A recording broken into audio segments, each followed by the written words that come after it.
We have all kinds of woodland creatures that live in my garage. I'm being Large festive. woodland creatures. Yes, that is very festive. But large or like, fantasy, Middle Earth. No. I'm talking about deers. I'm gonna go with like an orc, maybe a hobbit. Oh, an orc. I was thinking bears. That's all. No, that was the old place. Mhm. Yeah, it was. No, The thing. he means really hairy gay people. Don't be elitist, Jeff. Oh, be nice. We don't That's kink true. shame. They can All do right. better than his garage. Sorry, I'm having trouble finding the song here. Check it off your bingo Even the cards, squirrels can friends. do better than Jeff's garage. Friends. Although there are many nooks and crannies in which to hide acorns. So Don't get caught in it though. But fun. then they're all like, contaminated with, spray paint and engine cleaner It's all fuel these days. Nasty fuel. or PB blaster. weasel pissed. That's what I was looking right, for. yeah. Yeah. All right, Chrissy is festive. I'm very jealous. I might have to go a little festive myself here. Welcome to Festive, Everyone Racers, a show designed for the world of low-dollar racing and oddball car culture. It doesn't matter what kind of Lemachamp or Lucky Track Dog League you run, SCCA or NASA, we won't discriminate. As long as you drive it hard and built it yourself. Join us each week for tech discussion, tips, tricks, news and notes in the world of amateur endurance racing, and whether it's on the spot, hella sweet, or we're lucky enough and Chrissy gives us just a tip, we're sure you'll giggle a little and learn even less.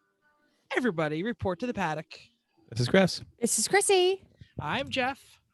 And I'm Mental. Thanks for coming back and listening to another Merry Christmas episode of our podcast. Yay! Yes, it's episode 170, and we're recording it on Christmas Eve. Christmas Eve. Right. Yay. So also the Festival of Lights ended this past Friday. So a belated happy Hanukkah to our Jewish listeners. Happy My dogs are Jewish. Oh yeah, there you go. They grew up in a Jewish household. Mazel tov. Yeah. I think that's a completely different holiday. But happy Kwanzaa starting this Saturday. Monday was the shortest day of the year. So for our Wiccan listeners, happy winter solstice. And finally, we wish everyone a happy Festivus. No worries. As for the airing of grievances, I got a lot of problems with you people, and later you're going to hear about it. But for a feat of strength, go ahead and get that E1R bingo card and see if you can get bingo if you're not driving a car. You probably already got at least one, if not two spots. So you Boom. best open that. Chrissy flexing the feat of strength. All Right? right. So speaking of things that we're all annoyed about, or at least I'm angry about, what you working on, Jeff? Wow, I thought you were going to go right into good What, dick, you're son of a bitches. What I guess I'll go.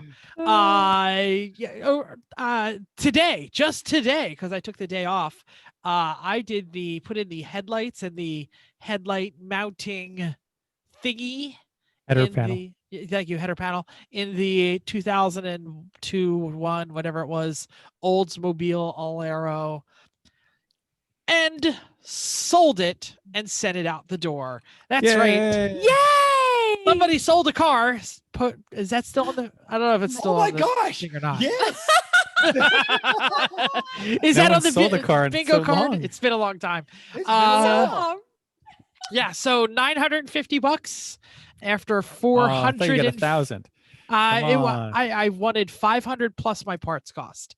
So Alright. the parts cost were 450. So there it is, 950. And it's off to the teenager across town who's Josh's friend's older sister. And they are literally like hiding it in the neighborhood. And they're going to have Oh my gosh. like a treasure hunt, and they're going to go from hunt to hunt to hunt, and all of their presents are going to be in the trunk. I don't know if She'd be this like, is good or Is my bad. is my present behind grandma's car? I'm Yeah, like- exactly. What is this car doing here? Well, Where? they go from like they get little Wah, things along the wah. way, and then Yeah, they get yeah. the Like- last one right before the car Is is she the car actually going to be key. excited about An this? though? Oldsmobile keychain? Why do I want an Oldsmobile This is keychain? an I don't ugly know. car. Wait, No, no, let's no. be real. What's an Oldsmobile? True. Is the present under this gross thing? Shitty car, right? Oh, somebody It's- put a crappy old car where you guys have my presents. It actually looks pretty nice these days. I'm So sure it does. It's we polished that turd like you wouldn't believe. Most importantly, does the stereo work and is there an auxiliary plug? No auxiliary plug. We are she needs a expecting. Does tape. it have a tape player? Tape. Oh, I don't remember. That's a tape player, like It what probably you has use a in tape player. If you have a tape player, you have an auxiliary plug. Yes, you obviously. do. Yeah. Well, if you don't have one of the last 3 generations of iPhones, unless you get like the dangle, The or dongle. We have the dongle, adapter. We call it a weenie bit. Just saying.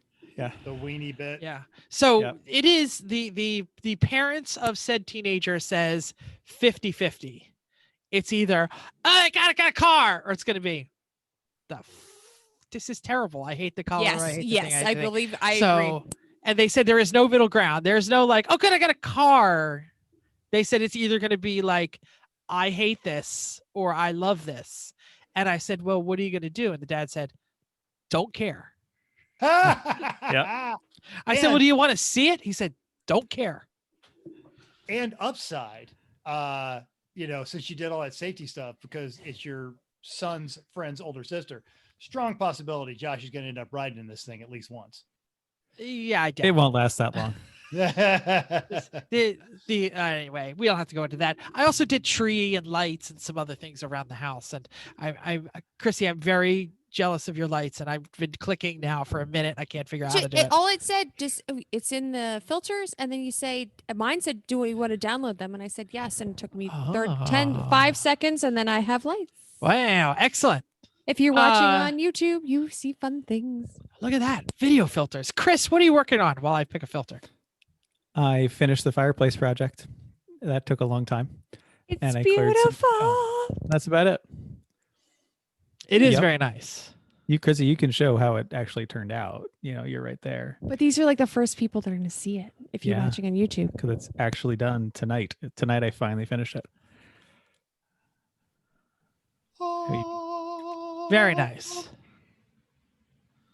Yep. That's very nice. This is the only filter I can find, Chrissy.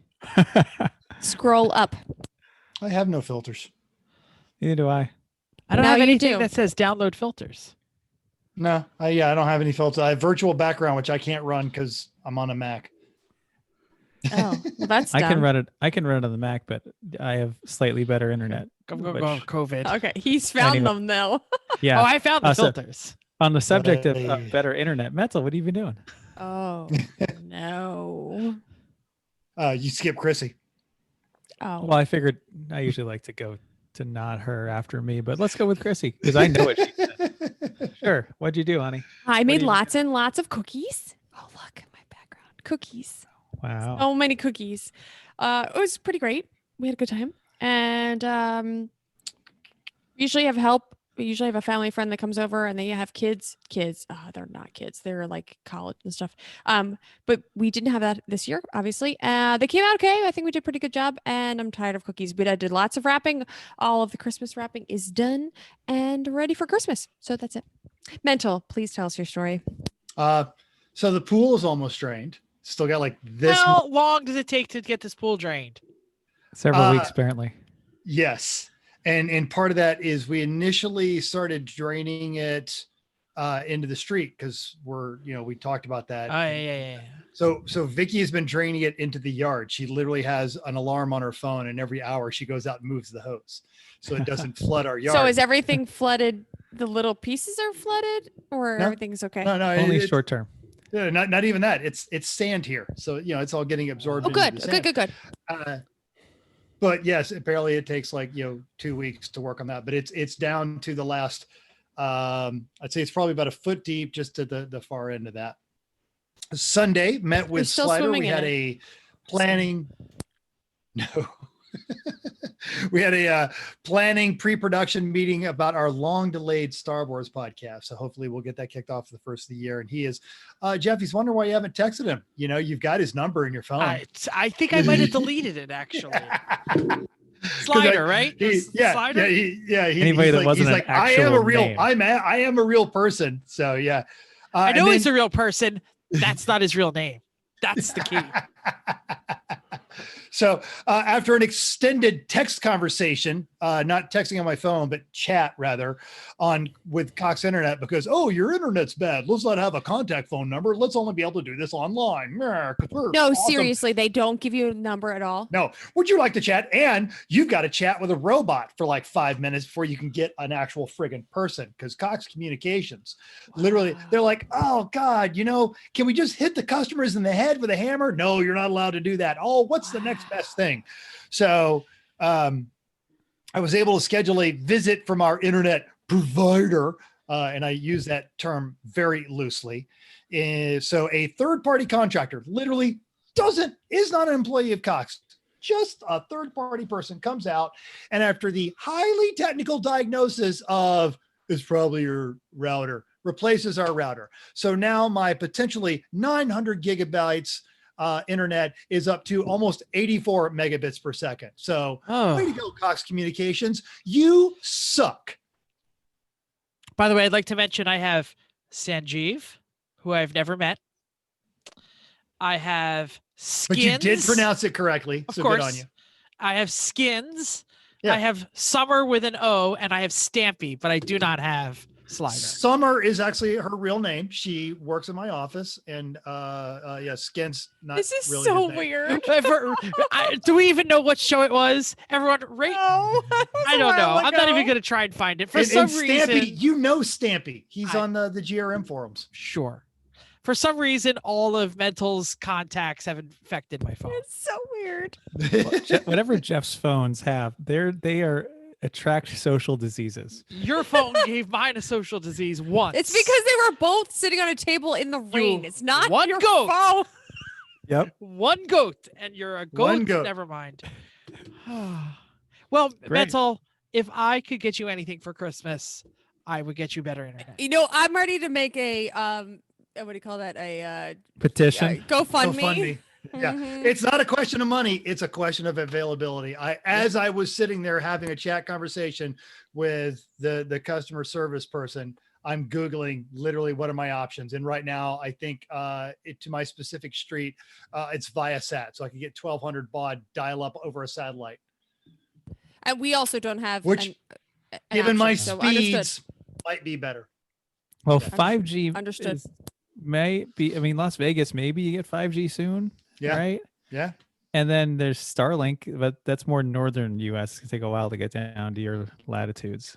Bummer. No, or but go 5G and then just use my phone as a hotspot. Didn't you used to have Yeah. fiber? Yeah. In Georgia, absolutely. Oh, in Georgia, you had fiber. You never had Yeah. fiber. Yeah, Oh. yeah. No. No. All right. No, they don't need fast internet in Las Vegas. They don't do anything that needs. Except for a very successful podcast, and not to make fun of the one host. And all the big time. convention centers and stuff. All right. Bad notes. So after his tragic handbike incident, and this guy has had so many generally tragic incidents, 54-year-old race driver and Paralympic athlete Alex Zanardi, who also had a special edition 99 NSX with his name on it, he's showing strong signs of recovery. Michael Taylor writes in Forbes that after 5 brain surgeries, Zanardi has recovered. My Yeah. God. I didn't know he Recovered his had a hearing and hand bike sight. incident. We Yeah. covered it in news and notes Did on I? this show. Yeah, we did. I don't Yeah. listen all the I time. mean, this poor guy, he's if there's something to crash, he's crashed it at this point, and it's crashed it badly. Anyway, after all these brain surgeries, he's got his hearing and sight back. He's able to respond with head movements to questions from doctors and his wife, Daniela. Italian doctors confirmed that he was able to shake hands on demand and raise his thumb to signal okay, and also Oh. turn his head towards Daniela. So not everything in 2020 sucks. He's getting better. In the words of Zanardi himself, I see the human being as an incredible machine, totally undiscovered in many ways. Every one of us has a hidden tank of energy that comes out when it's needed. He's been drawn to that tank for a long time now, this poor guy. Yeah. Whew. What a mess. Yeah. Good things, but still a mess. Yeah. Let's do some F1 news now that we can't watch any more races because they're over. Let's just talk about what's going to happen next year. So it's been an interesting year. Our buddy Steph Schrader writes that Sergio Perez, Checo Checo is secured Red Bull seat for 2021, F1 season. We're not surprised by this at all. His previous racing team, Racing Point, announced that Sebastian Vettel will be racing with them next year, and they're going to be the Aston One F1 racing team. The second seat's going to Lance Stroll. I'm sorry, I missed a line. Announced Sebastian Vettel is going to be racing with them, and they're going to be on the Aston One racing team. Second seat will be going to Lance Stroll. No, because of his totally because of his father, Lawrence owns both the team and just about all of Aston Martin. I had no idea he owned a bunch of Aston Martin. Oh, all He of did it. this all fairly recently to make this all happen. And there's so much there's awesome graphs of Perez and Stroll and how much Perez is just like so much better. Yeah, sure. Stroll like did a little bit and like didn't fail all the time and like won close to one race. But Perez is just so much better. So anyway, he finished fourth in the driver's standings this year and he's gonna be team with Max Verstappen. It's gonna be really awesome. We'll see. And I'm torn because I love Perez, but they're going to be challenging Mercedes. And well, obviously I like Mercedes. So I don't know if I mentioned this on the show, but I'm definitely a Verstappen fan at this point. Good. Yeah. All right. Cheeky bastard.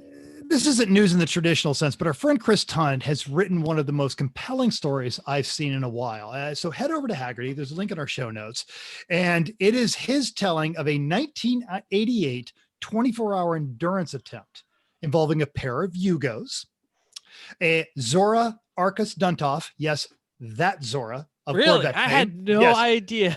no one I have did. to go read this story. Talladega Super Speedway, and some really clever modifications, a lot of which have bearing on our hobby.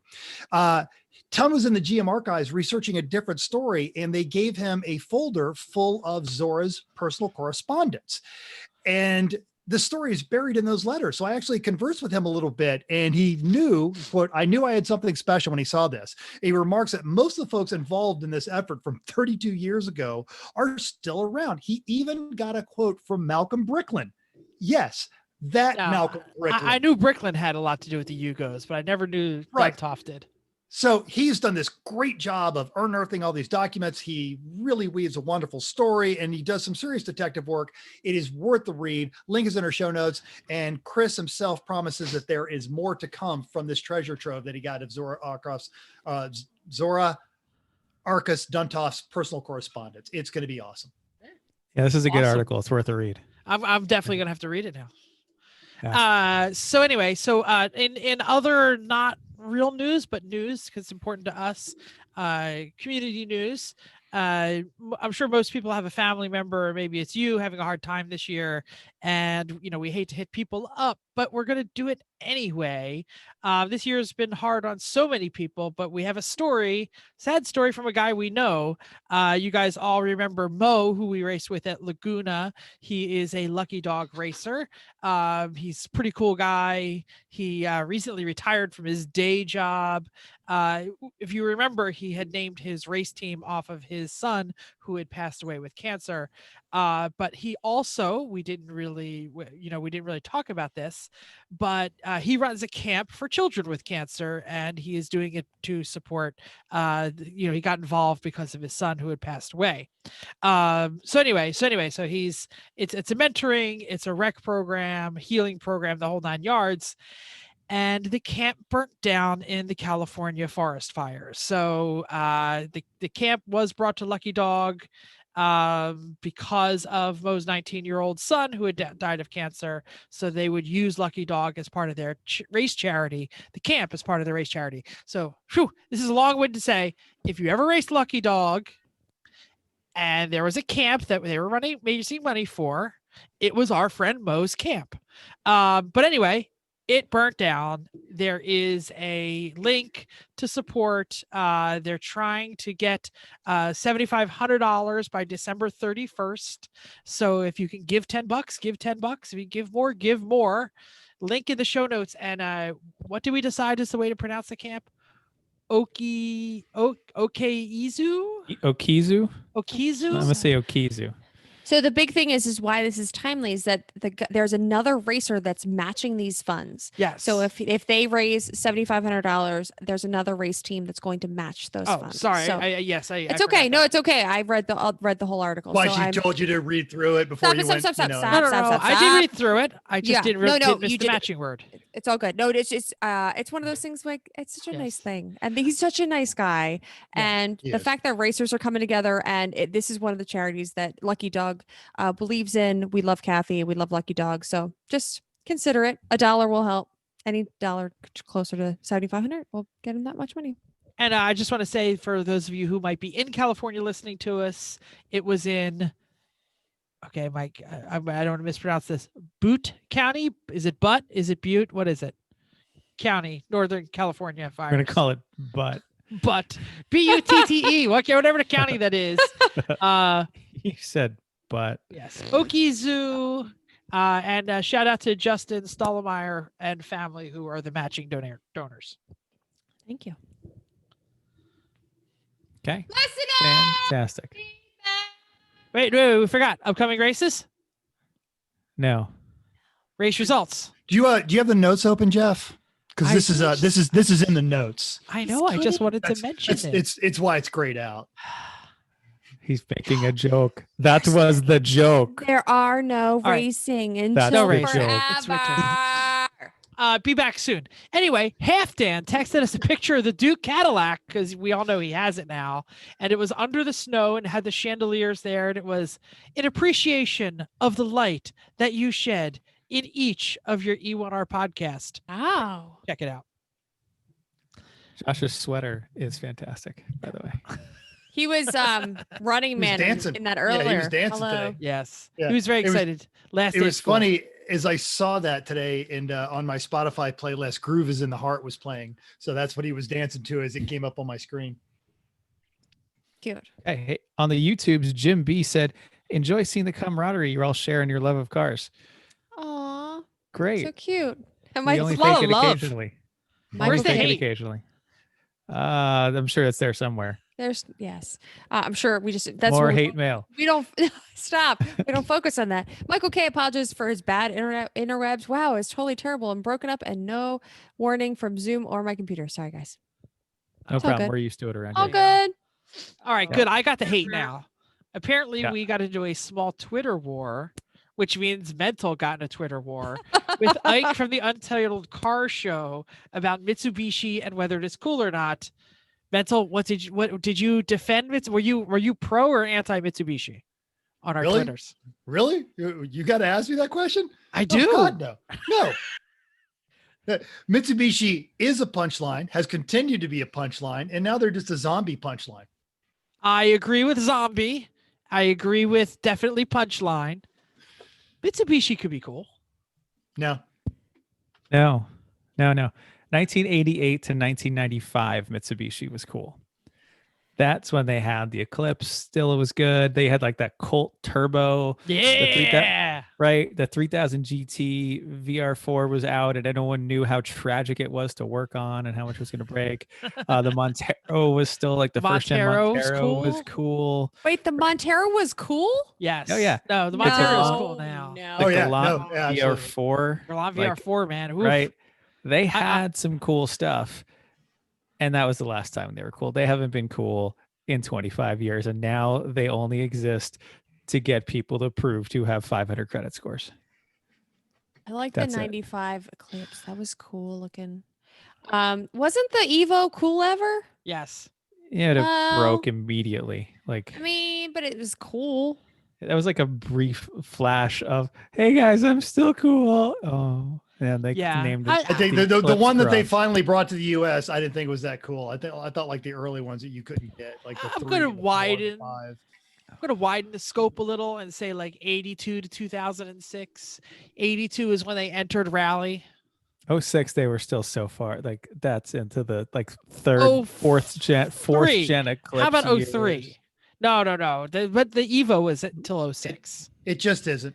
But it was Yeah. cool till. Okay, you're right. I'm Yeah. done. Mitsubishi. Now, it's not Anyway. really listener feedback in the traditional sense, but last week, the USMC race team was profiled on a video on CBS this morning. We've got a link to that in our show notes. And it's a great video highlighting the work that the USMC does. You can follow them on all their social medias at USMC Racing. Great team. In the B-roll, an extended scene involving the number 350Z of Killer Bassa Racing, done up in this really nice donut media. Oh, I saw that. I was like, Donut Media, they're not running Lemon's cars. Right. And one of the producers at Donut Media saw this, and technically her father saw this and sent her a link.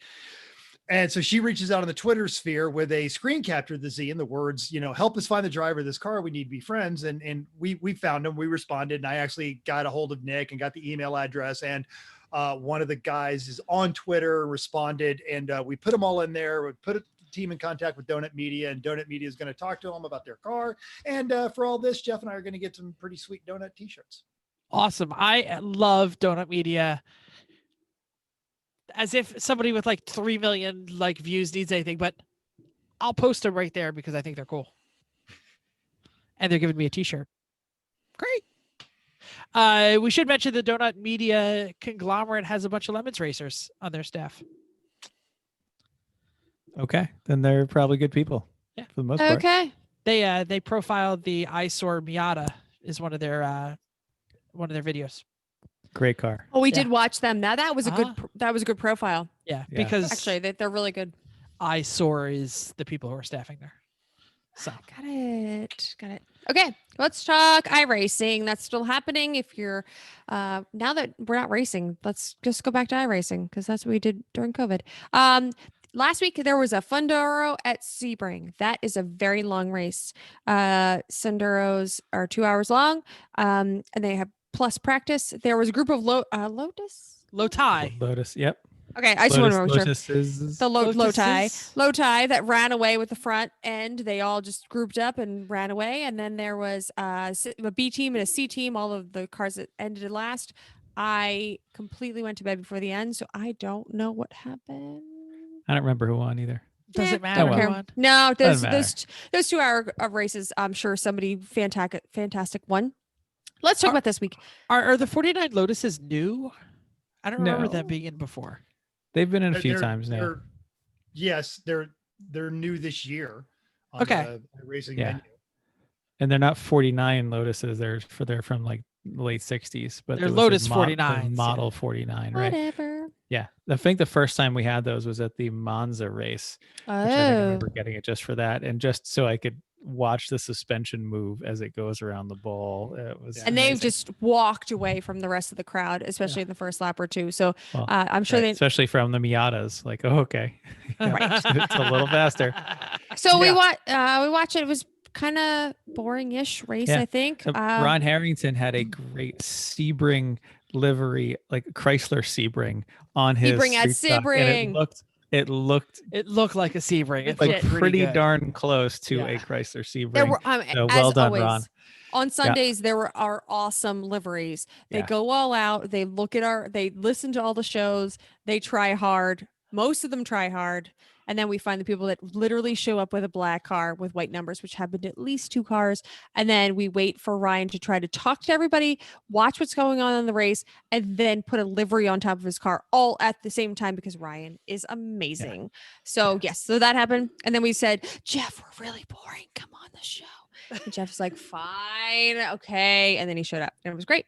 I was busy trying to get the tree up, so I know, but was a little we late. wanted, that's okay.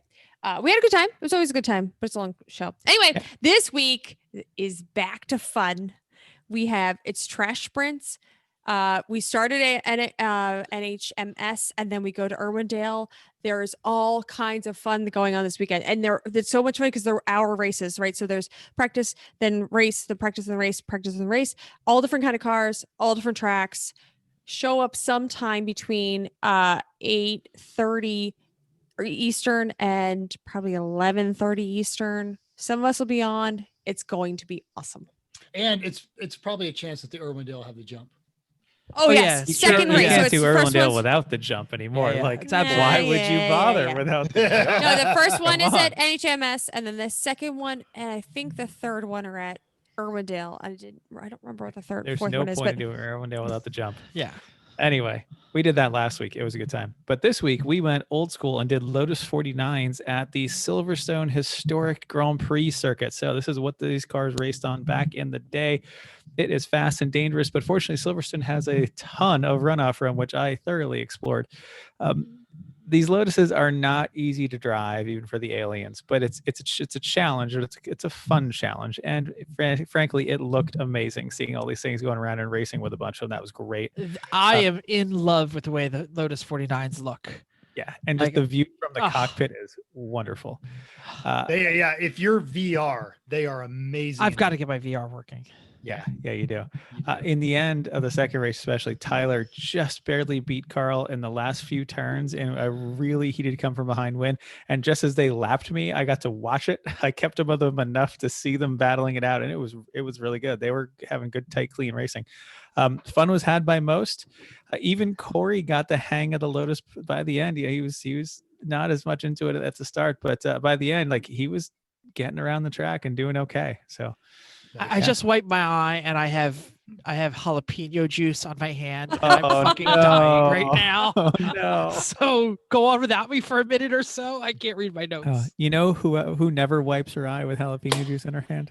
it's true. I usually cut the jalapenos. She does eat them when they're in a guac, though. Yep. Chrissy's mom never does Bye. that. I think today, though, special shout out to Chrissy's dad.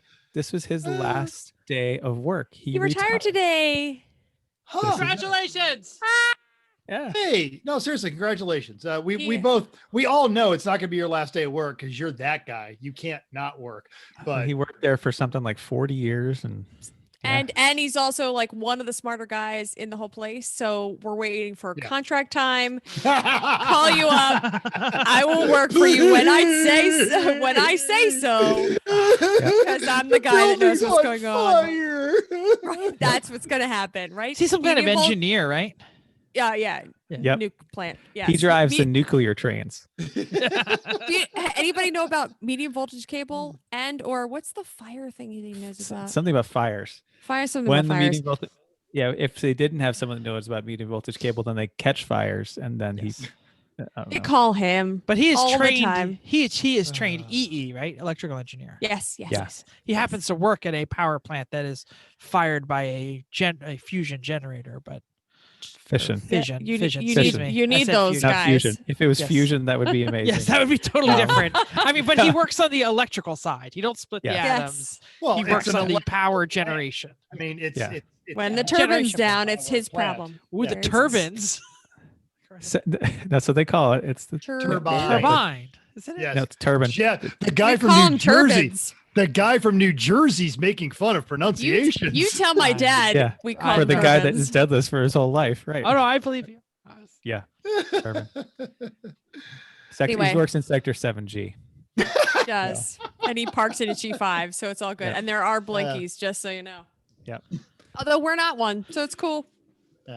Hey, Atomic time. Let's go there. Yes, from this conversation. Yeah. So a lot of people think, I want to do an engine swap. That You seems don't. like a You great don't. idea. Don't. You Sounds like know? a great idea. Let's Nope. do that. They're It's on stupid. TV. They're stupid. Don't do them. Doesn't it It's on take like TV 2 and- seconds? You're like, I'm going to drop that engine. Chris, let's talk about the suspension for a second. Oh, Jeff, let's go back to that engine swap. How's that engine swap going? That's only on Sunday mornings on TNN. Oh, okay, good. Just right. making sure. Only because they're sending me a free T-shirt. Everybody wants more power, baby. Yep. No. So, Questioning the Mo power. I'm telling you, engine swaps are stupid. okay. You know what ran great at a race car? It was the boat. And because it was pretty much stock. We left it that way. And it ran. It was reliable, right? Yeah. Chris, but on the same- you know what is terrible? What are the most terrible cars we've ever had? What's that? The Rolls. Which one? Citroen. Yeah, that was stock too. Also stock. How about that Z? What did that get on the track with the No stock stock. motor? No. Sure as hell didn't. You know It's what? Those stock crack. engines suck donkey. That's why. They do. You should check out our Facebook. I did a throwback today on the Oh, first I time we saw. bought I know. I was so excited it worked. I was Um, about to post it. Like I literally saw it and hit repost, and I Get wrote, out. It was the best of times. It was the worst of times. And then I was like, wait, let me scroll. Oh, it's already been posted. So. Who knew? I'm surprised. I never post stuff like that. You know what's the most successful car in 3 p.m. history? Yeah, we do. The Cressida. A Cressida. Why? Why? Wait, you mean the TR? Oh, just No. kidding. No. It's also TR a good had a example swap. of why this is not a good idea, actually. Because Yeah. it had a stockish engine and it worked pretty well. Have you ever driven an LS swapped BMW Nope. or a K24 swapped Civic? Yes. It's so good. It's just not easy. Yeah. No, it's No. not. And that's the discussion tonight. It's sure you can get rid of your terrible boat anchor of a power plant and join the cult of LS everything in the world. Right. But before you jump into it, we've got some points. Frankly, we've been there and done that. I've probably done Not like the points that like dozen zap of you, right? these. No, we don't. No, use no, we points. might. No, I don't like Good points. call. Pertronics Does this igniters work? instead. Yeah. Uh, Just the right size. Take a matchbook. That's how you file them on the side of the road when you need to do anyway. We've got no small amount of experience and pain and tears on this subject. So hopefully we can save you by telling you don't make some of the mistakes we have, and help you be a little more realistic about what it takes if you're determined to make a mistake. So this is the first in a series of shows on this because there's a lot to cover, frankly, because of all the things we've done wrong. So this is just getting started. and like you think that fuel cell was like a good idea. Like everybody's sitting around saying we could, if we had more We fuel, had we more would gas. we would do a bet. We would go Yeah. longer. We're gonna would dominate. win. That would be great. So if you go back to listen to that show and we talked about how great of an idea that is or how not of a great idea that is, we're not experts. We do our research. We've learned a lot of things. So do your research, remember what you're dealing with, dangerous possibilities, and stay within your skill set and abilities and consult experts. You can call us, email us, whatever. If you're stepping outside your skill set. Now the temptation is all over those YouTube shows that make it look like it's a weekend endeavor. Right? I just told you about those. Yes. And Chris and Chrissy and Jeff have a Z sitting in Chris and Chrissy's garage that tells a completely different tale. So, and this thing, as we talked about, this isn't even Three Pedal Mafia's first engine swap. So, Yeah. Well, engine swap is one thing. Yeah. Engine So- swap into a different thing I mean, is one. I've done like a dozen of these things over the years. This is Not the most. LS into This a- is the most like shouldn't be there swap. Yeah. And we're gonna get to that's a category. good. Let's hold on that shouldn't be there thing. Yeah. Because before you even think about this, you just got to know that depending on where you're racing, engine swaps might not dominate. They might actually kick you into a different class or make you illegal to run or anything like that. So it doesn't matter how hard or how simple it is. The very first thing you need to do is all your research with who your series is and what is this going to do. Now, if you're in lemons, you can do whatever you want. And some answers, sometimes, whatever you can handle, I should say. But if you're in SCCA or you're thinking about taking your car to SCCA or Champ or, there's so many other areas where actually doing this can screw you right out of the entire place. So, but anyway, if you do want to drop in a more powerful engine, is it the short path to domination? The answer is no effing way. There's a long answer. It's really long. We're not saying don't do it. We're just going to say you got to do your research. Okay. You got to look once, you got to look twice. You got to just really get there. And we're going to say that in the next section. So stay tight. actually, what we're going to say in the next section is don't do it. And then we're going to say it like 4 more times. That's what I'm saying. But you're going to do it anyway. So we're going to go through the path and we're going to talk about what it is just so you know what you're getting into. Yeah. What do we know? So let's open with the same phrase. Don't do this if you can help it. If you can get away with your current engine, then do it. It is a lot less work. Swapping a motor is expensive and it has a lot of drawbacks, and it's probably not why you're not winning. If you haven't campaigned an endurance race car ever, then seriously don't do this. Get it running the way it is. Keep listening, enjoy our witty banter, send us some hate mail. All that's fine. It's still a lot better. Like, find a way to poke yourself in the eye with a hot stick. That's probably also better than a lot of this stuff if you haven't done it yet. So unless you've got a penchant for paying $2,000 to tow a car to the track and spending a weekend working on it, probably in the dirt, and have it on track for 5 laps and not sleep and then head home. If you like doing that, go for it. Do something wacky. And we've got several teams that'll help you with that and have done it for years. So we can put you in touch with them. They'll take your money. They're great people, but that's not the way to do this. And we don't want to send you down that path. So some of you out there are like, yeah, but you know what? I'm on the stock motor and I get 5 laps and it blows up. Or I'm on the stock motor and I cannot figure out what the hell is going on. And this thing is such a total turd. I mean, it is possible that there is more reliability in something out there. If your stock engine is some sort of fragile glass item and it's got Lucas Electrics and, you pull a screw out of the dashboard and it stops working, swap might be in your future for reliability reasons. Sometimes you just got the little, like you've raced a couple of years on the punny motor, and it's time, like you've already won B and now you're an A and there's no chance you have. If you've maxed out your car and you've done everything else and this is the last thing to do, there might be a swap in your future. Each of these reasons, you can also just go get a new freaking car. Let's be honest. Well, tell the anecdote behind some of these. Like, we've got some personal anecdotes. Sure. For each of these reasons. Like, give quick versions of those.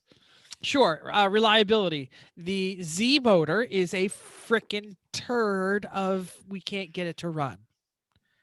And we got rid of it because we could get an LS to run. And we spent a year trying to get the Z motor to run. Yeah. And it wasn't going to happen. Made out of blown glass. And it didn't fit. Everything was brittle. It was terrible. Wiring is made of peanut brittle. Yeah. The Civic, when we won Class B in the Civic, we were never going to get that thing to go any faster. We'd had how much horsepower, Chris? 130-ish. Which isn't bad. Yeah, but it had a 22-gallon cell, and we stopped once a day, and we drove the wheels off it, and that was as fast as it was going to go. Was 9th overall. And we had all of the suspension done. We had all the reliability. We had we tried to turbo it, and all of a sudden it became glass. And there was really nothing else we could do other than swap. There's another category out there that I haven't gotten to yet. And what if there are none more? Okay. If you're running that 4-cylinder Triumph MG Sunbeam Rapier, and you cannot find TR7 anymore. Yeah, the TR7 never actually had the TR motor in it. It always had a Buick V6. When he got it, it had a Buick V6 in it. Yeah, RTR. Yeah. Oh, I'm sorry. I thought that's what you meant, Mental. No. I honestly thought the first race with the old English livery, it was still running a. Yeah.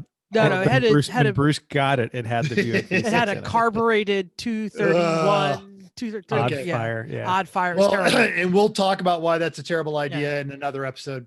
But like we know that Grover the Rover had that all aluminum Rover motor that is just terrible. I mean, we've talked about. They could keep getting Range Rover engines for it. Sometimes you just run out of the motor. Let's be honest. Okay. We in our S10, the original boat motor, we were out of those because if you have an 88 Blazer, you make poor life choices, and 88 Blazers are getting really hard to find. So we had to update our motor. We didn't do a full swap, but full swap was on the table. All right. But you know what? Yep. Sometimes you can just have a cool car and no engine, or the engine is so terrible. So you're going to do this, and we're sorry that you're about to enter a world of hurt. But when you pull that thing out of the swamp, sometimes you're like, that part in the front, it's got to go. Yeah. So Chrissy's going to tell us some reasons that you shouldn't swap your engine that you might have thought and said, hey, this is a good reason. This is such a good list. Okay. It's a terrible. Let me I have an engine in the back of my garage. Should I just put that in my car, right? Like it's already, I think it was running when parked. I already have it. I don't need to buy another one. Let's just put that in there. No. Yeah. Except I've got a Ford Capri. I'm going to drop this Camaro V6 right. in there. I think we have a Miata engine in there. They didn't have that. They had to psych that out.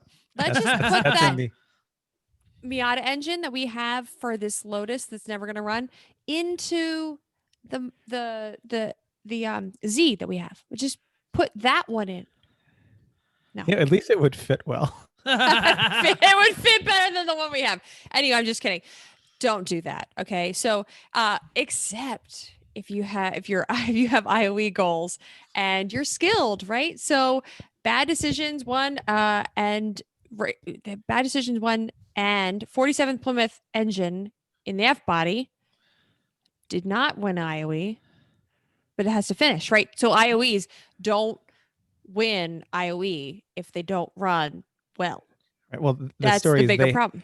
They had the 47 Plymouth engine, and they had this F body with no engine because they'd put the V6 into their Plymouth because the Plymouth came to the point of it's never going to do any better than this. We've got to make it better. And so then they had this flathead Chrysler sitting there, and they're like, yeah, let's put that in the Camaro. And they're highly skilled because they made a 47 Plymouth competitive. Yeah. So, yeah. Still not good enough. And the IOE always has to win. It has to keep going around and around and around a lot. So it has to do well in high enough standings, and nobody else has to be better than you with a cool car. So don't always shoot for IOE early. And if your engine sucks, then it sucks to work on. All of the above. Do not do this. Good. Okay. Next one. I saw this on the internet and it looks pretty easy. I think we should just do it this way. No. I nope. am feeling slightly attacked in this one because I you watched should. LSZ videos way before we decided to LS the Z. And I was like, that if that guy can do it. No, that's a bad idea. It's always a bad idea. If you saw it on the internet, check.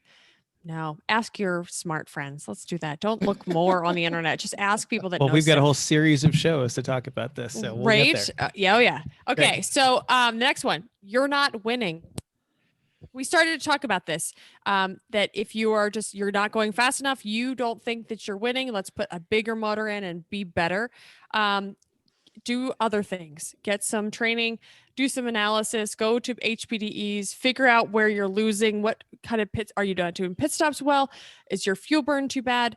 No, we should, here's the note. No, I swear we're going fast and we're do HPDEs, but the car just can't go faster. So we should just put a bigger motor in it. No, don't do that. It's time for how does Alex Levinson do it? His little 1.6 liter Miata, or I think he's got a 1.8. Like usually top 20. Yeah, if you're not beating him, it's not your motor. Yeah. No, look inside. Alex can drive, and that's exactly what I'm saying. It's not your horsepower. It's probably your skill. Yeah. Sure. Look at yourself and see what else you can do better, or your team, or something like that. Figure out what the problems are before you decide that is the engine, right? Figure out if there's something else you can do to your car before you do this. Okay. Last one. You bought this half-done swap on the forum /Facebook/Craigslist, and you should be able to finish this and just do it all. But if they didn't finish it, you need to know why, and you better be better than what they are. And good luck with that. I think I would rather purchase off of Craigslist a half-eaten tuna fish sandwich than a half-completed engine swap. Oh, and probably healthier for you than that leads us into the next thing. So we'll talk about the type of motor swaps that are out there. And as Chris alluded to earlier, you can go same manufacturer, bigger engine. Maybe it was even on a different trim level of the car available. And they can be as simple as just you plug and play. Literally, drop this in there, plug it in there, more power, life is good. Or you can go just really, really opposite end crazy, like taking a radial aircraft engine and putting it in the back of an MR2. So that is our spectrum And not all of these swaps are created equal. So let's talk about driveline to pick. And I'm going to say outside, if you are not pursuing an index of affluency, and if you're pursuing an index of affluency, there's so much else you need to work on. You've got to be, like Chrissy said, the car's got to run. You've got to be good at it. And you can get an IOE just by having a really good stock car that's different and running clean. So if you're swapping, you're to try and keep it as simple as possible. So you're going to meet your goals if you have a realistic skill assessment. I watch all of those internet car shows, good and bad. I am just moderately capable with tools. And I also know where I can go with this. Now we're talking about, this is a racing show, not a car show. You want to do like this really cool swap to go and impress everybody at Cars and Coffee or at a car show. That's cool. Go and do that. We're trying to get you on track. So that's where we're going to go with. You want to keep it as simple as possible and stick with your skill assessment. So consider your series regulations when you're classing. Be sure to check those rules. Jeff talked about that. Champ's got a calculator and it will say how much horsepower is your new engine, how much horsepower is your old engine. Type that in there, because with just an engine swap before you modify the suspension and the brakes, you could find yourself running their exception class.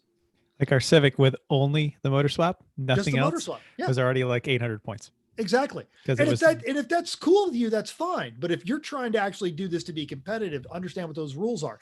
AR classes you on qualification day. So it comes down to how good you are at the track, how good your team is, all of that. WR on Lucky Dog, they've got it down to power to weight ratios and lap times. So look at all that. NASA and SCCA, if you start doing engine swaps from different manufacturers, it's going to basically make you illegal for just about everything except a handful of the time trial categories. So pretty much, unless you're AER or Levens, you can get into a lot of trouble. Or WRL, they'll let you do it. Well, power to And- weight, and- because you can script your power to weight. Sure. And Champ will, but there's penalties, but you got to be careful about how you do it. That's the what I'm thing saying. with You Champ. could get yourself into trouble. Not that you're Yeah. going to get yourself in trouble. Yeah. So let's talk about the categories of engine swap, because all engine swaps are not created equal. They range a huge gamut, like Mental just said. So let's get some categories here, so we're talking the right language. Stock Plus is the easiest one. This is like from a Chevy 305 to a 350, or a non-VTEC to a VTEC of the same kind. Like in our Civic, it came with a single cam non-VTEC D series. We went to the VTEC version, and that was an extra 25 horsepower. Okay, great. This is a great place to start for motor swaps. It's the least complicated. It's your best chance of success. It's basically not that much different, and the differences are known. You can figure them out and you can make it work while the motor's out. Go ahead. Jeff? I was going to say you missed my favorite, but you finish your sentence and then I'll say. Okay, so while the motor's out, though, do things like the seals and the timing gear and the clutch and all the maintenance things that you can't get to really when it's in the car. Freshen it up. This is like a nice just improvement, but nothing crazy. Car's not going to drive any differently. Everything else is going to work. This is a great way to go to start. I would say probably the most popular 11 swap is the supercharged 3800, where a NA 3800 used to live. There's like a 30 of them that I know of. Sure, because that's easy. Yeah, and same with a 305 to 350, or we just assume non-VTEC. everything's a 350 at this point, right? Yeah, Nobody really pretty uses much. the 305. Exactly, or non-VTEC to VTEC again, because why not? It's the same. What's Miata VTEC? What do they call it? VVI? Yeah, something like that. Or VVTI, the Miata 1.6 to 1.8. Yeah, Like, we why just race assume a nobody's 1.6 running the anymore? 1.6. Yeah. Right, except Alex. All right. So next cat. So that's the easiest one. If you want to do one of those, cool, good for you. Do it. That's actually a good way to go. Yeah, do that. Jeff approves of this plan. Yeah. Next one's a little harder, but you can probably make it work. This is the same chassis swap. Like, you want a motor that was fit by the factory in the same chassis, more or less. So it's a matter of getting all the right parts, but it's known and it's out there. Like, this is like a B series in a 92 to 2000 Civic, or you put a 5-liter in a 2.3 Mustang, right? It's not the same. You're gonna have to change a lot of things, but it's gonna fit. That they made the motor mounts for it, and they made the wiring harnesses for it, and other people have done it a bunch of times. So you just have to find the right parts. So this is doable.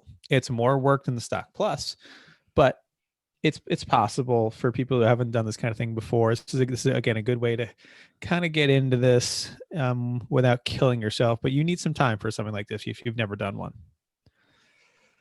Next, Can I do like a prime to that one? Same chassis Sure. prime. Mhm. Like if your Ranger has a 2.3, maybe you get that 5.0, even though it never came in the Ranger. Like that's like this plus a little more. well, that's what I'm about to talk about. Oh, go on. I'm sorry. Totally different. Next album is totally different, but well supported. Oh, see, I This thought that is was a little like- different. Go ahead. This is like a 5-liter in a Ranger. It never came in the Ranger, and it probably doesn't have the mounts like from Ford, but you can get them.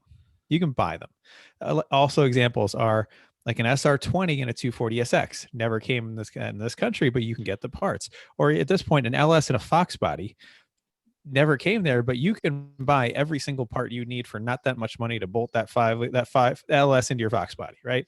People have been there, they've done that. They make prefab mounts, they make wiring harnesses for reasonable prices, not $800 for a harness. There's a reason these are the well-trodden path, because they fit and they usually work. If they did, a bunch of people hadn't done them, these parts wouldn't be available for reasonable prices. So if there's no stock plus or same chassis setup and you feel like you have to do one, this is the way to go, because this is still doable. It's hard, but you're not figuring things out. This is plug wires in, maybe splice half a dozen wires into the harness, bolt in these different mounts. It'll work, but it's different. There's still going to be teething problems. Next, we're into the totally different. This is where most people end up because they don't consider how much work it truly is to do a motor swap, or they see people on TV do it, or they're like not really handy but enthusiastic friend says, "Oh, just do a motor swap," right?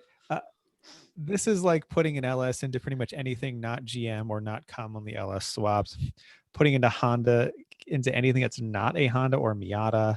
A Camaro motor into a Capri, for example, that's in this category. Yep. Camaro motor into an RX-7. Yep, exactly. This is where you get into big secondary problems. And we're going to talk more about what those secondary problems are and how to solve them in subsequent shows. So, and lastly, there's the completely insane category. This is the Subaru powered Wartburg, the Viper powered Rolls, snowmobile engine Miatas, Ford V6 rear drive Geo Metros, Duratex, of course. Yeah, Caddy 502 Yugos. If you're not already insane and a bit drunk and have some heavy duty fab and wiring skills and friends with the same, and friends that are patient that Time. will likely help you. A benefactor who can give you lots of millions. Lots of pizza boxes. A house that'll let you stay there. Ooh, this is a good and you one. have to love the fabrication part more than any of the rest. This has to be your passion. If you meet all these categories, you're probably not listening to us, or you might be in your garage as you're tinkering on your 502 powered Yugo. And you're like, you guys don't know anything. Oh, wait. Yeah. Right. Here. Don't even go there unless you're already completely insane and you've already done everything else on our list. And you're like, yeah, that wasn't that bad. I like it. That's you. Good for you. Go with God. Do you know what the number one Call question us and let us know what you let's hear who thinks they are that crazy. Mental, do you know what the number one question people ask when you say, "Oh, I swapped a blah blah blah in it"? Do you know what the number one question is? What transmission you're running? And I think you need to start thinking about this, especially for the insane things. Like sometimes that is going to make the decision for you.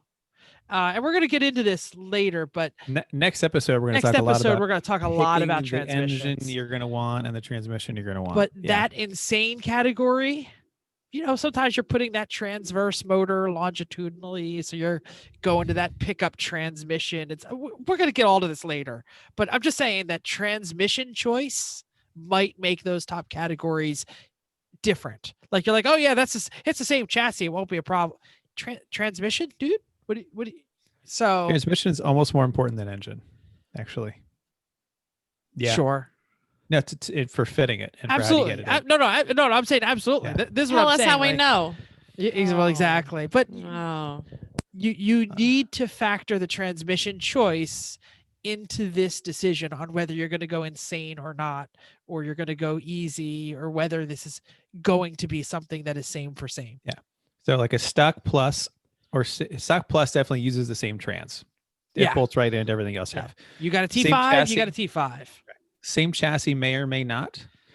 Totally different, probably doesn't, but might. Completely insane, highly unlikely. And, So- and you know, as we're talking about the spectrum of engine type swaps, your best case scenario is you got to beat the crap out of your transmission tunnel. More realistic scenario, you're cutting the entire thing out and building one from scratch. Yes, all of the above. And I just want to say there are adapter plates. Adapter plate is like a +1 on your sword if you're like a Dungeons and Dragons player. You know, like it gets you a little bit easier, but it sure as hell doesn't solve everything. And it's not any less time and effort. Or money. They 'Cause have. you- I was gonna say they like you can find an adapter for like a T5 onto like anything. Like can find Mental's it, dog. Well, we got an adapter. Now we can put a T5 on it. or you can But do find you have, some, where you have the bell housing, or rather you have the plate, but do you have the bell housing? Yeah. or Yeah, you lots have of a adapter fabbed plates. part that you think should fit and then it doesn't when you try to fit it in. Anyway, That's this when you is get into weird bell housing swaps, like a 95 Dakota rear wheel drive 4-cylinder bell housing lets you mate any GM front wheel drive bolt pattern to a Toyota Supra transmission. Yep. Weird ass good. stuff like Good. Yeah. These are the things you're gonna have to figure out. Yeah. Ugh. Okay. So now you have to figure out what you need if you possibly wanted to even try some of these things. And these are non-negotiable items. A welder. Also, somebody who knows how to weld well. Let's talk about this. Okay. So anybody can have a welder and you can buy I got this one from Harbor Freight. It was $100 No. on sale. Not gonna happen. That might be okay. Or you get a good Eastwood. You also still have to practice on something else and then you have to weld well. Because if you don't weld well, if you're going to make your own engine mounts, which I know we're going to talk all about RLS swap, if you're going to make your own engine mounts and you're not a very good welder and you're going to make them, they're going to fail and that's not going to be bad for you. So We're gonna need things a like that. fabrication like the 301 for that kind of stuff with And, Humber and not back. just like Chrissy said, fail, but also that part you're fabricating that you measured everything out, but because you aren't that good of a welder, you've now altered the dimensions of the part you've created. Now it doesn't Welding fit. is permanent. So Or you you're have not to- that good a measurer either. Yes. Also a a possibility. measurer, good. Yes, right. All Yeah. of those things. Okay, so that's just a welder and person to Yeah. weld. You need that. Engine stand, also non-negotiable. We used ours and we moved our engine around for I don't even know how many times, but we put the engine on the engine stand, flipped it over, flipped it over, flipped it over. Do you want to put the engine? Do you want to do something on the top? Do you want to do something on the bottom? If you're especially we were on top and on the bottom and in and out like prom night. Stop it. We were doing all these things with the engine, and you want to say, well, I want to work on the oil pan right now. Okay, let's look at the injectors right now. Let's put this mount on. Let's put this part on.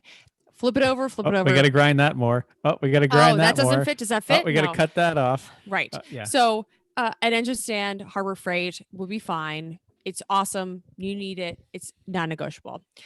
An engine pulley, engine crane and a pulley. Puller. Oh, I'm sorry. Puller and crane. That's what that, yes. Crane, engine crane. Yeah. Yes. Hoist. Hoist. Yes. I was thinking Chrissy's like pulley. crane. I don't remember every crane. Oh, you mean the hoist? No, Yeah, I know what that no. is. I was thinking a pulley puller is what I was thinking of. And Oh, also no. very important if you need it, right? Very How do important you if you get need get it. your engine onto Got the it. stand? You need a Engine crane. Yes. Also non-negotiable. Harbor Freight is fine. And borrow your friends. Don't ever bring it to the racetrack because that means you need it. Or your sad person comes with a plate of cookies and said, "Can I have that, please?" But anyway, yes, you need an engine crane. Non-negotiable.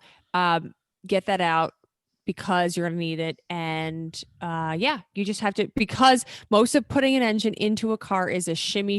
It's a forward, backward, up, down, up, down, up, down, a little bit down, a little bit up. No, pull it out. 1 inch, 1 inch. No, back. No, we got to go all, it's out. Take it all the way out. We got one bolt in, one bolt. Nope. I'm not, my side's not lined up yet. Nope. Yeah, right. There, right there. Right. And that's a stock engine. Can I say that's what she said? Is that appropriate now? Oh my gosh, so much. All of it. If you're an outsider and listening to this, is terrible. Anyway, you need an engine crane and load leveler. Did we say that? We didn't say load leveler. Did say load leveler. Load leveler. I think you need a load leveler. Not always strictly necessary, but usually a good idea. Way helpful. On some engines, I think it's more helpful than others. On the Honda, to get the Honda engine, I don't think we needed it. To get the engine in and out of the Z, absolutely. Yeah, you have to have it. If you're moving the trans, you gotta cut have it. various parts. Yeah, you have to, because you all the time you don't want. So the a load leveler, if you're new to this, engine, crane will go up and down, but you need the load leveler, which will kind of do some angles for you, and it'll be able to just give you a little bit more. And then we've also done a load leveler, but also put the jack underneath, so you can jack it up a little bit from one angle and then load it on the other angle, and then kind of just maneuver it a little bit. But the angle of the dangle is incredibly important. Yeah. Yes, but you're angling a how many pound thing that you can't just move. So that's why you need all of these things. And sometimes you need multiple ones. You need more than one jack. You need, you know what I mean? Absolutely. We had 2 or 3 going. Yes. Yep. Okay. And a truck. Yeah. Hell yeah. Everybody needs a truck. Or at least a trailer, like a solid utility trailer behind your I Miata. have fit more engines in the back of my Mazda, and it's been great. Oh, I put just about almost all assembled engine crane in the back of the Mazda. That was awesome. And brought it to my house and said, "This is yours now." In front of the Mazda? Did I bring it to the Mazda? Yeah, you brought it. Awesome. Yeah. So it's a thing, but you're ultimately probably gonna need a truck to put all this stuff in, because it's really sucks to put it all in a wagon. Utility trailer or solid SUV. Yes. Yeah. Sure. Fine. Sure. Hauling mechanism. Yeah. If all you have is something you don't want to get greasy. Oh no. No, don't even think. And the reason is because you're going to make multiple junkyard runs trying to get stuff that fits or doesn't fit, and you've got variants within models and mid-year updates, and this part doesn't work even though the internet said it did. Now let's get that transmission. It works we'll have a whole show about that. Come on. We had the giving accord at the junkyard. Oh yes. Now, who's got next? As a minimum, even if you're going from an engine that was available in your car on a higher trim level or a later year, you're still going to have to rewire that engine. There's no avoiding that. And it's going to be a fair amount of the car if you want all of this to integrate nicely. So you're either interfacing the electronics of the car or finding a way to splice the two. And this can be alleviated if you're doing all of this with by avoiding a computer controlled engine. You're just going for a carbureted 350 or a carbureted 302. That's all fine. But you're still, even then, you've got to get the alternator. The engine off that power has got to fit into your car, and there's just going to be wiring you're going to have to do. You're still going to have to make the brake lights work, all of that. If you're going with the old infamous one wire GM alternator on a carb 350, most of these swaps, even at the easy stock plus end of the spectrum, they're going to be a little bit more involved. And that's things like gauges and your stock accessories that you need, fuel pumps, in-tank pumps, all this kind of stuff. And that's where it starts to get really tough, and it requires a lot of patience and a lot of research on your part. I'm glad you brought up in-tank pumps, because that's what I'm going to talk about. Hey, everybody, your fuel system. What do you think's going on with that? If you got a carbed car and you're going to a fuel injected engine because it's got more power, baby, you're going to have to build an entire new fuel system. So yeah, you're going to need a fuel pump if you don't know, I guess we should start at the beginning, because Bill always asks a strange question. Bill, the pressure that a fuel injected car needs its fuel to run at is way, way higher than the carbed car. So you got to have 5 psi to 50 psi. Yeah, it's like a lot. You got to have a bunch, but that means you got to have a new tank, a new pump, maybe a new tank because you got to have the different way the lines come in and go. You're gonna have to have new lines because those lines are only like for 5 psi, and now you got to run them at 50 psi. So you might have braided, you might have AN fittings that you're gonna have to do. These all require specialty tools and pricey bits and a whole level of like skill on doing like braided hoses or bent aluminum lines and flaring and things. So the fuel system is going to be something that you're gonna have to work on. Even if you're going from injected to injected, you're gonna probably have to have a new pump or a regulator and lines and fittings and at this point you might go fuel cell because it's kind of the same things. So even like for like, you might want to go fuel cell at this time because you have to rebuild the fuel system anyway. And the other most important fluid that doesn't actually run just inside the engine is the cooling system. More power equals more heat equals bigger radiators, so your stock is not going to be up to the task. Probably doesn't fit anymore if you're getting a larger physically sized motor. So now you're making custom cross members, fan mounts. Everyone's like, oh, you would just get a pusher fan and we'll get I saw them at the parts store like twice. No, they're not that great. So you're gonna have to physically huge motor that draws a lot of amps. That's how fans work. We'll talk about those later too. Yeah. And also just the nature of air is it will find a way around your heavy duty pusher fan because air is going to find the path of least resistance. So we're not through your radiator. Yeah, we're talking about reducting the front end. We're talking about new fan mounts. We're talking about hoses. Holy crap. The inlets and the outlets are going to be in different places because you just got that radiator from the catalog. Just know that each one of these things is huge headaches. You have no idea how many hours Chris looks at just pictures of hoses. Oh, he looks at pictures of hose. All right. For the Z, I think actually the stock Z lower hose is going to work with the LS because it's in almost the same spot, right? And it's close enough on the diameters. And I think a 2000 Ford Focus upper hose is going to be the one to work on the top.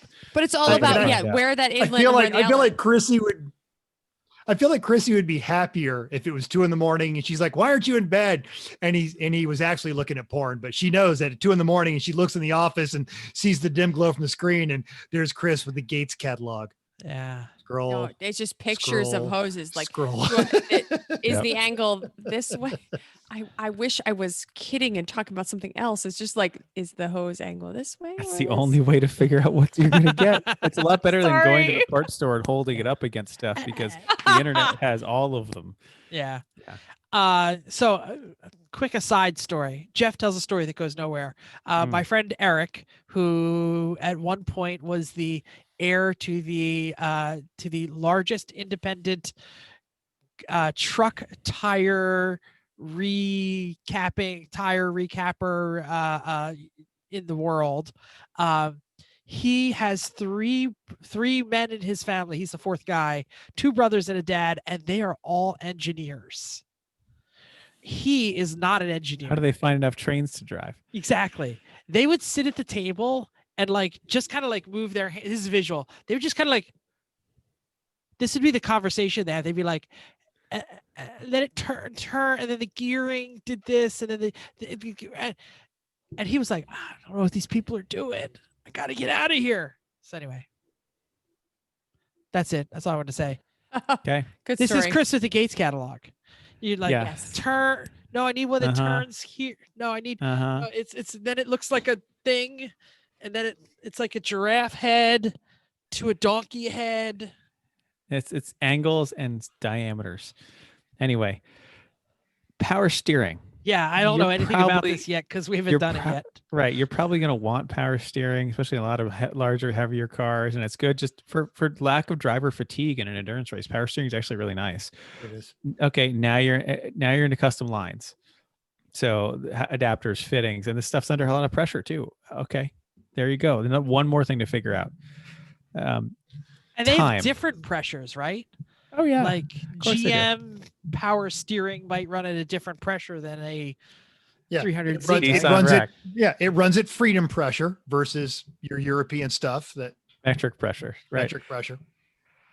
All right, we've spent a lot of time on this already, but this is only scratching the surface of the amount of time it's going to take you. It's going to take way, way longer than you think. So after I just said that, you just thought up a number, right? Whatever that number was, triple it. And that might not be enough. Can you Depends on how reasonably- many friends you have and where the and how committed they are to actually helping. and if you have all the Are parts. those friends in the same time zone? Right. Yeah. Do you actually have a garage to work on? Or are you doing this in your dirt yard or driveway, right? Some people do it. I don't know how the hell they do it. I don't know. Right. Anyway, can you reasonably spare that actual amount of time? It's a lot. This is a commitment to do, especially when your race is 3.5 months away. Hence all those Facebook ads of swap mostly done, engine already in car. Nothing else done. That's the kind of the easy part. The engine is physically located in the car, but Yeah. now there's all of the other things. Space. Your 2-bay garage is going to be full for this whole thing. So, if you live in California, you can do this all in your driveway. All right, cool. Good for you. That's all right. But if you live in the Northeast and it's January, you need a garage that's insulated and has a heater. Unfortunately, we do. It's a tiny little 2-car homeowner garage, but we make it work. But you got to do something. But you need to be inside. Maybe you have a homeowners association. Nope, They they're don't not like going to this. like that. Nope. Nope. Now this is doubly so if you have a donor car for your swap, which is often the best way to get a swap because you get all the bits you need. But now you've got an engineless chassis sitting out in your yard. It's probably something like a Camaro, and it's going to be nose up. It's very obviously got no engine. You probably don't even have a hood on it anymore. Yeah, Jeff? Jen said this. Why is the Z not in the trailer anymore? Because it don't have a motor. And it's really hard to get back in the trailer to hide when it doesn't have a motor. Yeah. Stuff that doesn't drive is hard to push out of the Yep. way. And you probably don't have a big tractor to move stuff around if you live in a normal, like, But if you have a neighborhood. wife that lifts, you might be able to move it away. Maybe. But even then, you just need extra friends or, Mhm. chains to Suburbans. All the things possible. Come How- along. Come How along. many Chink, times would Chink, chink, chink. Yeah. Oh, Kawasaki Terriax. If I had Right, one, exactly. chain Yep. with a Suburban? That happens more often than. Yeah. Yep. So that's a lot. That got us started. We've got a whole bunch more to go. We're going to get into all the nitty gritty details of everything up to the completely insane swaps because those people like don't and need us. subscribe for part 2. Yeah. At part 2, I think we're going to go through like part 5 on this one. We got a bunch of them. We're not going to do them right in a row, but they're going to be coming along. We're not going to get to the completely insane ones because the completely insane swap people know what they're doing and they're doing it right now, so they can keep doing it. But the rest of it, we'll Contact get you us through it. directly if you have some kind of insane swap, and we'll hold your hand and say that sounds fantastic. We're not helping. No. No. I don't want to hear about people's insane swap plans because everyone has insane swap plans. I want to hear about the people that are like mid project and are already too deep and like That I'll come help with. That's more interesting. You'll come help with it as soon as our own damn one is done. How about Sure. that? Yes. Absolutely. All right. So Chris, can I, before we move on, yeah. where would you put the LS to Z swap? If 10 is Viper into Rolls Royce, it's about a 6. It's a 6 Okay. because it's a we're doing it the totally different way, but not we could do the totally different but well supported way, but that would cost us $4,000 for a swap kit. We're not doing that. So we're doing it the totally different way, but the thing that makes it not a 7 or an 8 is that we're using the stock transmission. in So the stock therefore- location. Right, exactly. So there's a bunch of things we don't have to worry about. Like we don't have to worry about clutch hydraulics, drive shaft, shifter, speed sensor, rear end spacing, trans tunnel. There's a whole bunch we don't have to worry about. And also LSs are swappable in a more normal way. There's a ton of knowledge base. Ton of on them. knowledge. You're not yeah. figuring it out. Exactly. That's Cool. why I'd say this is probably a 6. Got it. Yeah. All right. So let's wrap this up. Pros and cons of engine swaps. Pros of an engine swaps. You know, when it's done, it's cool. Like, it's cool. You pop that hood. Tell me and that- again. Hey, as long as it runs well. When you pop the hood and that motor ain't supposed to be there and people see it and they Hell know yeah. it ain't supposed to be Hell there, yeah. like, oh damn. All Not even right. when you don't even have to pop the hood. Just like, you're at the racetrack, it's Friday morning and it rolls out of the trailer and people look at it and they expect to hear a 6-cylinder and then yeah. Or and I'm going to talk about Betty here for a moment.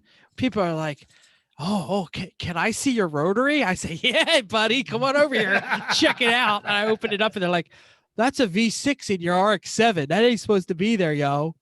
Like, yeah, Yep. you're right. Because those magic spinning triangles are the death. Yeah. So they're cool. There's no doubt about it. It's cool. Another thing, it is likely faster and more reliable than what you took out if you did it right. That is a very big if. And lastly, it actually might be better than the lump you have in there because a lot of lumps are pretty terrible and you can do better. Yeah. But that's the extent of the pros. Now the cons, even though they're not using the $4,000 swap kit, they have dropped some coin. There's been some expensive stuff. There was the gorgeous, perfect oil pan in the Z that you had to chop up and make fit. Shit. Yeah. And again, we're coming back to that, all that kind of stuff. You're spending money. So if you think, if I'll just swap this engine, like Chrissy said, the one I have laying around and it'll be cheaper. No. All right. It is difficult to do just a regular engine swap, just because we all hang out with gearhead people. It's a challenge just pulling out one engine and putting in another. There's 8 million things that connect that engine to that car, and you've got to disconnect all of them and then reconnect all of them. It requires some fabrication. You've got to be able to envision things that don't exist and make them. And you've got to be willing, in order to do that properly, you've got to be willing to do it wrong and have to redo that several times. Chrissy, how many times did the Z motor come in and out? We lost track. We don't How many know. axles did we put through the Civic? I mean, we did. Oh, right. Yeah, how many axles? I How think we many did times like did I 5 wire or it? 6 in one day, and I was like, "Wait, are we done yet? Like, let's Yeah. stop." Hey, Like, I do are we remember the Z stop? coming out 5 or 6. No, I'm sorry, the Civic motor coming out 5 or 6 times, and that was just the day that I was there, and I know it had been done that more than The that. Civic motor So is it- much easier than the Z motor. Right, it is, absolutely it is. Even a clean, obvious, straightforward, done before swap you're going to have teething issues. For example, the Civic, Chris just touched on that. How many axles? All of the axles. Sloman out here on the West Coast, he's got his Ecotech Miata, and Ecotech swap Miatas are very common. He's still fighting little tiny annoying things on it.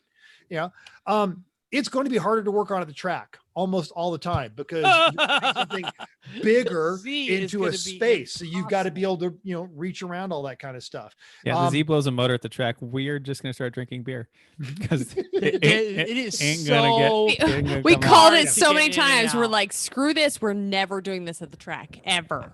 Yeah. ever. And if you think, I got this engine swap, I'm going to dominate. No, you're going to lose track time to these teething issues. You're going to have to figure stuff out. And it's go back and listen to our troubleshooting on the fly episode, because it's never going to be the problem. It's something causing something problem. If you think it's electrical, it's probably fuel. Yeah. If you think All it's right. fuel, It's never the Anyway, gas cap. and we've touched on this again. If you're a multi-series racer, you very well might be making your multi-series car illegal in other series. And Chris touched on it. I'd say for a relatively straightforward, a 5 on a scale of 10 to swap, budget a season. It's going to take you a season just to get it. Unless you Much less hate your family and have a big garage and nothing else to do all winter, then sure. Yep. But if you like your Sure. family and don't have a huge garage that's heated all the time and So- actually have other life things to do, yeah. Well, and we've got a friend who is very smart, very skilled, great fabricator, very competent mechanic, isn't married, and still is taking years to do swaps on things that they are qualified to do on. Trying to think who we're talking about. It's What are like they swapping? Engines various to things. cars. Oh. Yes. Several various ones. No, I mean, like, Yeah. and this is the same conversation I have when people retire. Like, how much do you hate sitting in your house? Like, if you're out there and you have like 6 teenage girls in your house all at the same time, Oh, you're never getting an engine swap a done. Subaru nope. motor in the back of your Chevette might be a good idea because you're Hmm. never going to see your family ever again. No, that's into the restore a wooden boat time period of I'd never want to see my family ever Yeah. again. I- And I love hate my sanding more than family. anything else. Yeah. Yeah. I don't want to see them ever. Oh, 1937 Chris Craft. That seems like a great idea. Maybe I'll swap the motor. Yeah. All right. We're coming back to it. We're going to get more and more in depth. If you have questions, concerns, examples, you think we're wrong, get a hold of us on our social medias. And if We're you're not doing a wrong. cool This is a- swap, this is a we bad want, idea. We want pictures. Okay. I think that's it for that one. We'll be back. This is a nice That means, whistle wetter. yeah. You know what that means That's it's so time wetter. for? Just Ah! Oh man, you guys are excited today. This Tip. is great. Who couldn't be just excited about just a it's tip? Christmas season. I'm excited. I know it's Christmas season. That's why this Ho, is gonna ho, be. ho. It's gonna be a quick one. So, So- what? Nothing. There Bad are. puns. Just a tip. It's going to be a quick one. I don't know. I made that one. That's awesome. Funny. There are so many hazards around the holidays. I can't even just say all of them. This is just gonna be a few of them. You need to watch out for hazards that might happen, and you have to be an adult, right? So you have to look out for what might happen. Watch for candles. So don't leave them burning overnight. Watch for the wax might run out. It might get tipped. It could get overfilled. It just watch candles if you're going to do them. Non-LED. Okay. I have a candle good. story. Please. My mother, when I was probably in college, bought these beautiful Christmassy candles that were like gold and silver. And I don't know what the hell was in the wax, Not meant to be burned. but we blew them out and we left the house because we were leaving. So we made sure to extinguish the candles. Those things smoldered for the next like 4 hours. Yeah. And we walked into the house and it was cloudy with smoke. Yeah. Could have And burnt the especially place what- down. Well, I think you could buy decorative ones and like Yeah. they're not supposed to be real. Not all You're not candles supposed are to burn. supposed to be burnt. Absolutely. Right. So candles are like the easy ones. I have some burning behind us. Like you watch what you're doing. Make sure you burn them out. Not a joke. Like that's an easy fire hazard. Another easy fire hazard, non-LED lights. Okay. So some people still like them. They can get hot especially if you have them on your tree, they can sit on, if you're sitting them on all night, they're really just heating the branch of a tree. So they can catch fire. Really watch for them. If you like the old school lights, you don't like the new lights, watch them because it's really a serious thing. Be careful when you're cooking. So watch your oven, watch your pot holders. Make sure you don't leave them in the oven. We may have done this once or twice. So How just do you leave the pothole like it's on your hand? something Put something something in, happened. You We take just your like hand out. one of those like thin pot holders you like put in real quick and like we close the door and then it I don't ever put I- anything in the oven. I don't really like. I don't understand. Well, you should help out more often. Apparently, no, you were there when this happened. But anyway, I It- didn't put the pothole in the oven, that's for sure. No, no, you didn't. Somebody else did. Anyway, just watch them. Also, grease fires really bad. Don't have a grease fire if you're putting something in the oven. Put a pan under it, something like that. Just watch the things you put in the oven, and also just keep your family safe. So if you have children, watch what they're doing, what they can get into. Maybe there's things that you don't realize that are not kid proof, which I am going to have 1-year-old in our house. And we have to figure out. I just realized we have a big fire pile over there. I'm not really sure that's kid proof, but hopefully his mother doesn't listen. Learn. So, And anyway, honestly, the fact of the matter is nothing is kid proof. You underestimate children. We're not giving, like, absolutely. Hey, Johnny Action Hero's bag of broken glass. Like, Which is the best. Don't give that to baby Henry. Johnny Blades, right? That was the name Yeah, of the next exactly, right, story. yeah. Johnny Blades. Everybody Go wants to ahead. be like Michael Jordan. You know, they shave their head. What? It's not me. It's not me. Go ahead, Jeff. I'll wrap it up. So Barbie takes a knife. What's the problem? I just Barbie want to takes a say, shiv. I just want to say that, I'm going to back up Chrissy here. You're probably out of your normal routine during the holidays. Your house is probably out of your normal routine. You're cooking something more complex.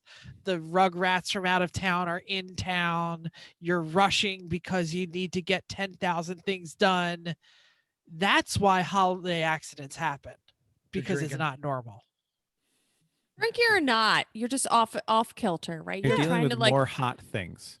yeah, and and you're flaming also things. dealing Thanks. with In his family. face. You're looking at somebody else and you're trying to cook things as well, and you're trying to and this, obviously, hopefully you're social distancing, you're doing this everything safely. I didn't even add that, but obviously all the COVID things. But even if you're within your bubble and you have a couple people over, you're trying to host, you're trying to look at people and talk with people, and you're forgetting about other things that you're doing.